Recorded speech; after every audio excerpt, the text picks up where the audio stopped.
Scaling SQL Server 2008. Scaling SQL Server 2008. Last week I started to build a retaining wall in my backyard.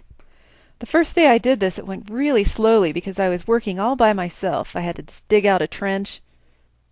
After realizing that it went so slowly, I decided to bus in 20 of my closest friends to help me out. So we scaled our operation and everything happened much faster after that. And what was also nice about that was that we shared some of our resources. For example, we shared a lot of the same tools, so not everyone had to go out there and purchase their own tool. Well, in this nugget we're going to talk about scaling SQL Server. There's several ways that we can scale it. Scaling SQL Server simply means that we're increasing the throughput. If we have, for example, lots of different users that are trying to access reports, if you have multiple report servers, it's going to scale better. We'll talk about the different SQL Server versions and which ones to use. We will be focusing on Enterprise and Standard version. We will be focusing on the Enterprise version because with Enterprise we can do a scale-out deployment. I'll also show you the steps required to scale out your report server. Then we'll talk a little bit about network load balancing. I'll show you some tips and tricks there, and then we'll also discuss how to scale your SQL Server Analysis server as well as your SQL Server integration services. Here we have our different versions of SQL Server. I have Enterprise starred here because that is the most optimal version for what we're doing. The Enterprise version is the full version. It contains all of the possible features. Then there's the Standard version, which does not contain all the features. For example, it's lacking scale-out deployment. We also have the Workgroup version, so this is ideal if you have, branch location databases that need to be synchronized with a central database. We also have the Web version for SQL Server. This is primarily used for web hosts and websites. Then we have the Express version, which is for small desktops and server applications, as well as a scaled-down Compact version. This is used for desktop applications and mobile applications. Then there's the free developer version, which is used for building and testing, and it's not used in a production environment because it is free. Let's talk about some of the differences between our Enterprise and our Standard editions. When you're running using the Standard version of SQL Server, you can only go up to 4 CPUs, whereas with the Enterprise edition you can just go up to whatever the operating system maximum is. If you have multiple instances, your maximum number of instances is 16 for Standard version, whereas with Enterprise it's 50. The database size is unlimited for both of them. And data compression is only allowed on the Enterprise version. Data compression is going to save you considerable amount of space. We have this new thing called Resource Governor. This is a way to group your different sessions into resource needs, and you can limit, for example, the amount of memory or CPU that it uses. This is a great way to avoid runaway queries. i64 hardware is enabled on Enterprise, not enabled on the Standard version. If you're going to cluster your servers together, you can have 16 nodes on Enterprise, whereas it's only 2 nodes on the Standard edition. Now, mirrored backups, this is going to be of great significance to DBAs. It's enabled on Enterprise, not enabled on Standard. Mirrored backups are great in case one of your backups goes bad. Remember in one of our previous nuggets we talked about data-driven report subscriptions? Well, you can only do that on the Enterprise edition, as well as the report scale-out deployment, only available on Enterprise edition. Now, as I mentioned a moment ago, one of the things that we can do to make our report server scale is to use the scale-out deployment, which is only available with the Enterprise edition. What this involves is that you have 2 or more report servers that are tapping into the same report server database. In a nutshell, what this entails is that you install an instance of SQL Server somewhere, and then you install yet another instance. It can be on the same machine or a different machine.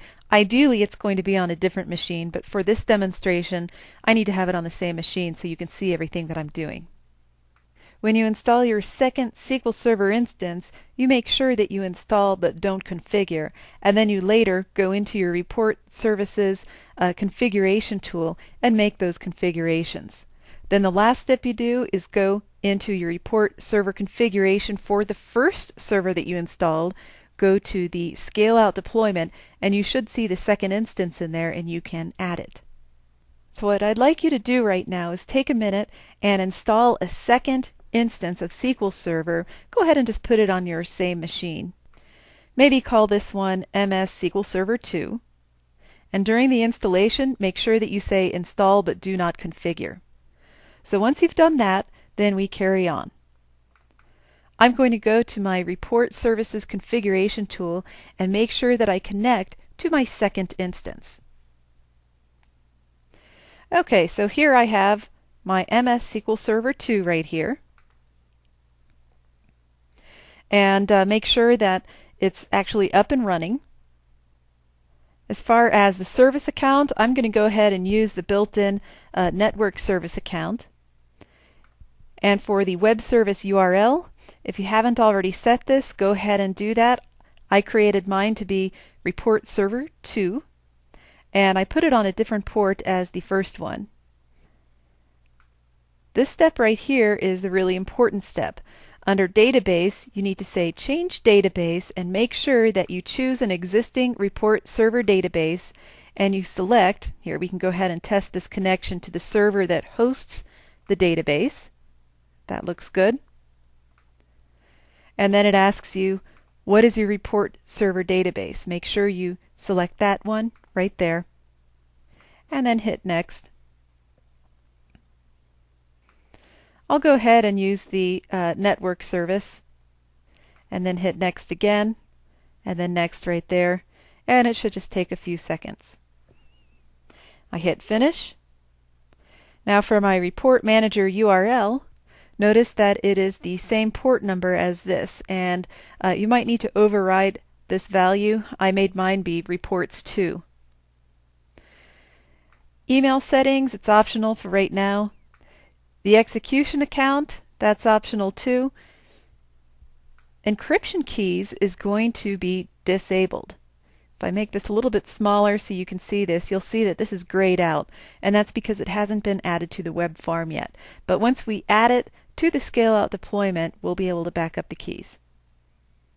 You'll see that under scale out deployment, it says to join the scale out deployment, connect to a report server that has already joined this scale out deployment. So at this point, we're finished with the reporting services configuration manager for our second node. So we hit exit. And now I'm going to launch it again for the first server.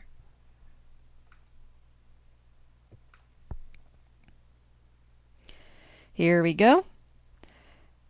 MS SQL Server is my first server. I'll go ahead and connect right there, and then I'll go to my scale out deployment, and you'll see that I have these two nodes here. Notice that MS SQL Server 2 says waiting to join. Let me move this over here so you can see it. Yeah, waiting to join. So make sure that that one is highlighted right there, and we'll just say add server. And so now it is joined. We hit exit, and now we're good to go. If you want to test out your URLs, that's just fine. Notice here that this is the first node. How do we know that? Well, this is port 8079/reports. If I want to test my second one, I can go there and say reports 2. And that looks good. So you'll see that they're tapping into the same resources right here. We've scaled it. You can add more and more report servers as needed.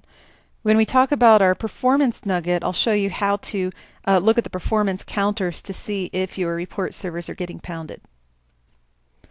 I want to talk about some of the requirements for using the scale-out deployment.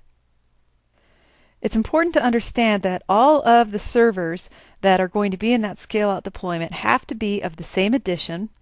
They also have to be using the same major version as well as same patches and service packs. It's ideal that they also use the same authentication type, and they must be on the same domain or trusted domain.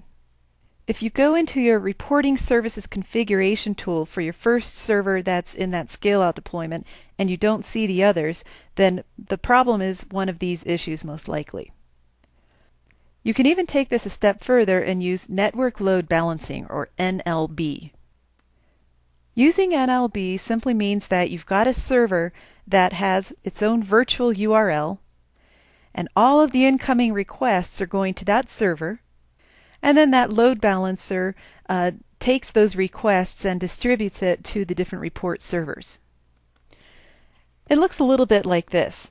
So you'll have clients, I'll just denote this by a C, that are incoming requests. You can use really any third-party NLB software or hardware. One example would be using Microsoft Server 2003 as your load balancer. Another thing you should observe is that this network load balancing machine is going to have its own IP address, and you'll want to map a name to that IP address. These report servers here are going to be using the virtual IP address for this load balancer right here. Since we're mapping a name to an IP address, it's going to be a little bit easier to configure these guys right here. So let's go through the steps of configuring the scale out to use a network load balancer. Okay, so the first thing you'll want to do is to configure your network load balancer cluster. Remember, that's a third-party tool. It's not built into reporting services, so use whatever tool you need to configure that.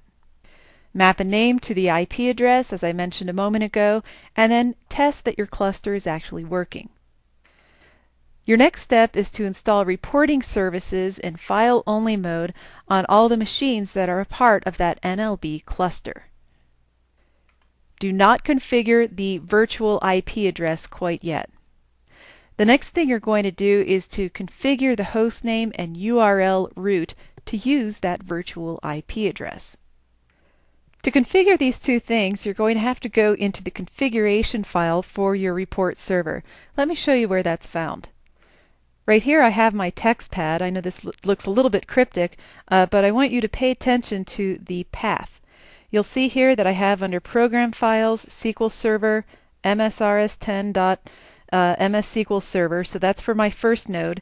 Under there I have Reporting Services, Report Server, and then I have this file called rs.reportserver.config.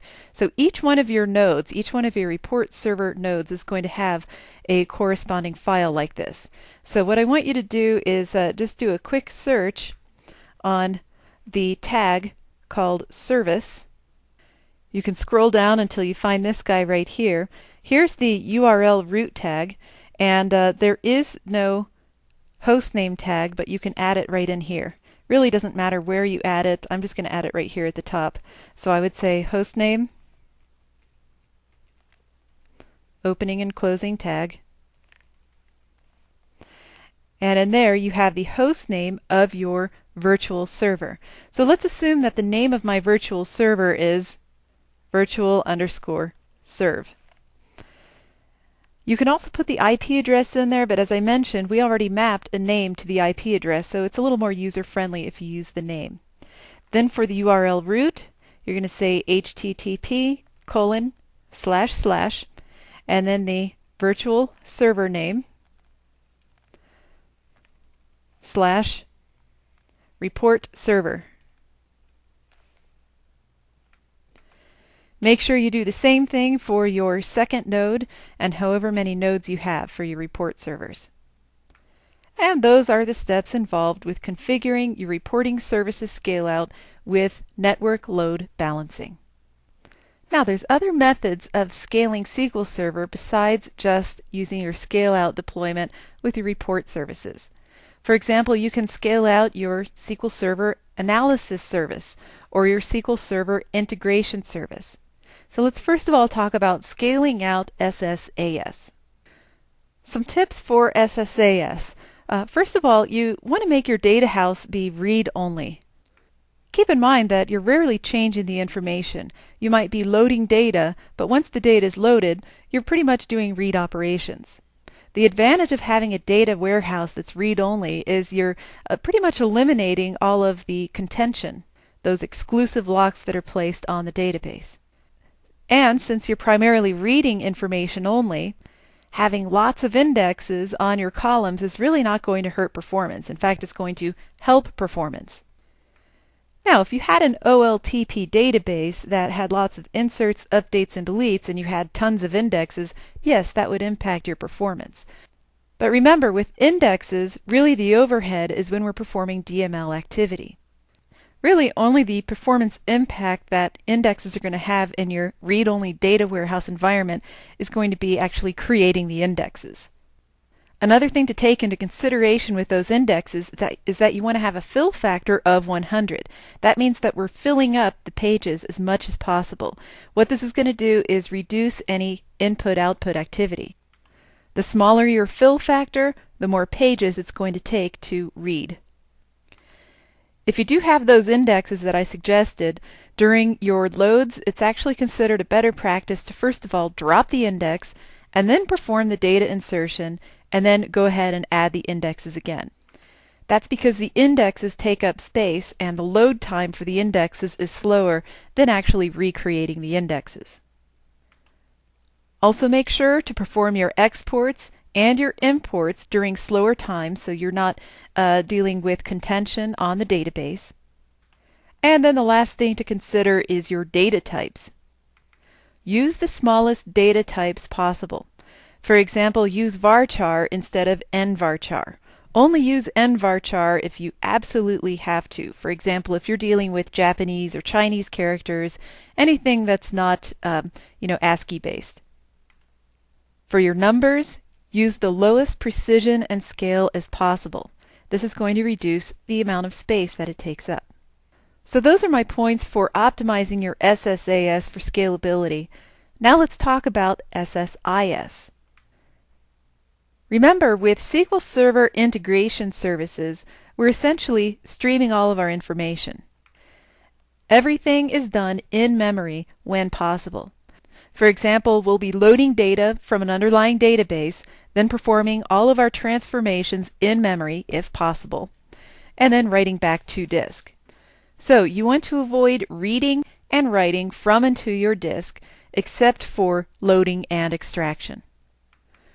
One reason why you might inadvertently write to disk is if you have large sort operations that spill out of memory onto disk. So avoid any sorting at all with your transformations. Leave that to SQL Server. In other words, have your data sorted before it gets loaded into your pipeline. Another tip is to understand your resource utilization, in other words, your performance counters. In our next nugget, we'll talk in more depth about our performance counters. When you're looking at those performance counters, if you see that there's a bottleneck pertaining to your network, you might want to have multiple connections, which means multiple NIC cards. As far as selecting the data that you're going to be loading, select only the columns that you need. Let's say that you have a table you're selecting from and it has 30 columns, and you only need 2 columns in there. You're going to save a lot of time by selecting just those 2 columns. Once again, everything is going in memory through the pipeline. Try to avoid locking when possible. So in your SQL statements, try to use no lock hints whenever possible. And when you're writing back to disk, try to use your SQL Server destination instead of your OLEDB destination. It's just a lot more efficient.